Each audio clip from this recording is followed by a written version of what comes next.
मुंबई के साबिक police commissioner Sanjay Pandey को गिरफ्तार किया है। National stock exchange phone tapping का ये मामला है और इसमें बड़ी जानकारी ये मिल रही है।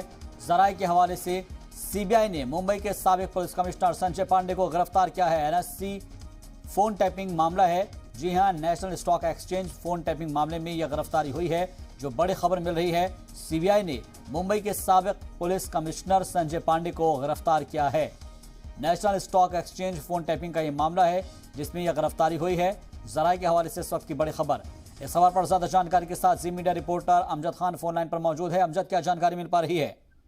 हाँ, देखिए बता दूं, अगर शहबाज साफ तौर पे ये शुरुआती जांच के अंदर निकल के आ रहा है कि जो ईडी ने गिरफ्तार किया था, जो संजय पांडे पूर्व कमिश्नर है, जो ऑलरेडी जुडिशियल कस्टडी के अंदर है, कहीं ना कहीं जो सीबीआई है, सीबीआई ने भी एक एफआईआर दर्ज करी थी जिसके अंदर आज इनको अरेस्ट दिखाया गया है और सीबीआई कहीं ना कहीं जुडिशियल कस्टडी से उनको पूछताछ के लिए अपनी हिरासत में ले सकती है और आने वाले वक्त के अंदर संजय पांडे की जो मुश्किलें हैं वो बढ़ सकती है, क्योंकि संजय पांडे के ऊपर ऑलरेडी ईडी का जो मामला है, मनी लॉन्ड्रिंग का मामला है, फोन टैपिंग का मामला है, वो चल ही रहा है और वो जुडिशियल कस्टडी में ऑलरेडी जेल के अंदर है। लेकिन सीबीआई के एफआईआर के बाद, अब उसकी गिरफ्तारी दिखाने के बाद कहीं ना कहीं संजय पांडे की जो मुश्किल है वो बढ़ सकती है शहबाज। क्योंकि नेशनल स्टॉक एक्सचेंज से जुड़ा हुआ ये मामला है, क्या इस मामले को लेकर सेबी की भी नजर है इसके ऊपर? क्या स्टॉक मार्केट की भी नजर है?